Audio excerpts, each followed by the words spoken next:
তো আপনার মেয়েকে এভাবে রেখে গেলেন, আপনার কাছে খারাপ লাগে না? খারাপ লাগে, মানে আমার খারাপ লাগলে কি ওনার চরিত্র ভালো না। মানে ইরামনির মায়ের চরিত্র ভালো না? হ্যাঁ, ব্যবহার চরিত্র ভালো না, এটা সমস্যা একটা আসছে না।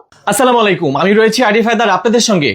এখন এই মুহূর্তে সামাজিক যোগাযোগ মাধ্যমে ভাইরাল যে ইরামনি রয়েছে, ইরামনির বাবাকে আমি এখন ফোন দিব। ইরামনির বাবা কেন ইরামনির মাকে এভাবে রেখে চলে গেল 6 মাস আগে, আমরা সেই বিষয়ে আপনাদেরকে একটু জানাতে চাই ইরামনির বাবার কাছ থেকে। ইরামনির বাবা এখন কোথায় আছে, কি করছে, কেনই বা ইরামনিকে রেখে এভাবে চলে গেলেন একজন বাবা। চলুন আপনারা একটু শুনতে থাকুন। ইরামনির বাবাকে আমি এখন ফোন দিচ্ছি। নাম হচ্ছে মোস্তফা উরুপে ইমন। আমি ফোন দিয়েছি, সবাই একটু শুনতে থাকবেন। আসসালামু আলাইকুম, আমি ঢাকা থেকে আরিফ হায়দার বলছিলাম। কেমন আছেন? ভালো, আলহামদুলিল্লাহ। আচ্ছা, আপনি নিশ্চয়ই ইরামনির বাবা বলছিলেন। হ্যাঁ মানে দোষ হচ্ছে ইরামনির মা। হ্যাঁ, মানে আপনি যেটা, আপনার নামটা যেন বলবেন, কি যেন নাম আপনার? আমার নাম মোস্তফা, মেইন নাম, ঠিক আছে? মোস্তফা উরুপে ইমন। হ্যাঁ হ্যাঁ হ্যাঁ। আচ্ছা, তার মানে আপনি যেটা বলতে চাচ্ছেন, আপনার আগের একটা ওয়াইফ ছিল, সেই ঘরে 4টা সন্তান রয়েছে, দেন হচ্ছে এটা এখানে রয়ে গেছে, এখানেও আছে। এখনো আছে আপনার ওয়াইফ, এবং হচ্ছে আপনার 4 সন্তান এখনো রয়েছে। হ্যাঁ হ্যাঁ হ্যাঁ।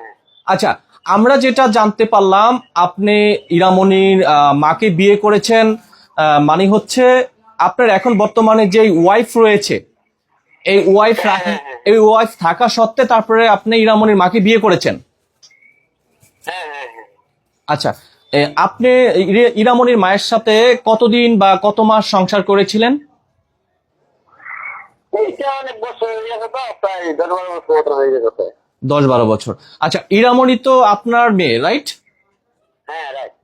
আচ্ছা, এই যে সামাজিক যোগাযোগ মাধ্যমে ইরামনির যে বিষয়টি, আপনি কি কোনোভাবে দেখতে পেয়েছেন?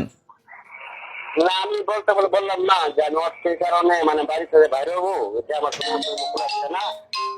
আর উনি, আমি প্রায় 2-3 দিন এই খবর শুনতেছি, তারপর আমি তার শোনার পর বলতেছি যে এরকম হইতেছে যখন, তাহলে দেখো আমি বিয়ে মনে পারি, আমার কাছে চলে আসো, আমি যে ঢাকায় আসবো। হ্যাঁ, মানে আমি কি বলবো যে আমাকে 500 টাকা আমাকে তো এই মতো নাই, মানে বাইরে চলে আসবো, আবার চলে যাওয়া আসা করবো। আচ্ছা ইমন ভাই, এখানে একটু যোগ করছি।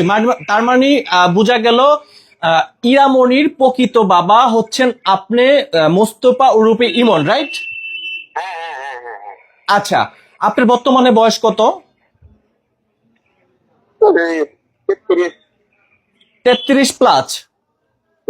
আচ্ছা, ইরামনির মাকে যখন আপনি বিয়ে করেছেন, মানে কোনো প্রেম করে বিয়ে করেছিলেন? হ্যাঁ হ্যাঁ হ্যাঁ। আচ্ছা, ইরামনির মা এখন একটু দেখা যাচ্ছে বয়স্ক হয়ে গেছে। আপনি যখন ইরামনির মাকে বিয়ে করেছেন, তখন কি উনি অনেক সৌন্দর্য ছিল, রাইট?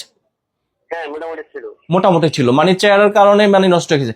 আচ্ছা, উনি মনে করেন যে বাজেট টেনশনে নষ্ট হয়ে গেছে, ঠিক আছে? আচ্ছা ইমন ভাই, আমি আপনার কাছে একটু যাচ্ছি। তো আপনার মেয়েকে এভাবে রেখে গেলেন, আপনার কাছে খারাপ লাগে না? খারাপ লাগে, মানে আমার খারাপ লাগলে কি ওনার চরিত্র ভালো না। মানে ইরামনির মায়ের চরিত্র ভালো না? হ্যাঁ, ব্যবহার চরিত্র ভালো না, এটা সমস্যা একটা আসছে না। মানে তাকে চেষ্টা করছি ওদের আসলে। হ্যাঁ, আর আমাকে জিজ্ঞেস না করে ওদের কাছে মিলে আছে। হ্যাঁ, ওদের প্রেমিককে জিজ্ঞেস করেন যে আমি কিরকম ছিলাম, হয়তো কিভাবে করি, মানে আশা করছি, মানে আমার বিষয়টা মানে আমি জানতে চাই। আচ্ছা, ইরামনির বাবার যে বক্তব্যটি শুনলেন, ইরামনির বাবা একটা অভিযোগ করেছে যে ইরামনির মা মানে তার ব্যবহার আচরণ খুবই খারাপ ছিল, মানে ওনার অত্যাচারে কিন্তু ইরামনির বাবা চলে গেছেন। আপনি কিন্তু এটাও শুনেছেন ইরামনির বাবা কিন্তু আরেকটা বিয়ে করেছিলেন, সেই ঘরে কিন্তু 4টি সন্তান রয়েছে, তিনি কিন্তু সেখানেই সংসার করতেছে। প্রকৃত মূল বিষয় হচ্ছে ইরামনির বাবার। আমরা ফেস টু ফেস হবো, আপনারা অপেক্ষায় থাকবেন। আমি রয়েছি আরিফ হায়দার আপনাদের সঙ্গে।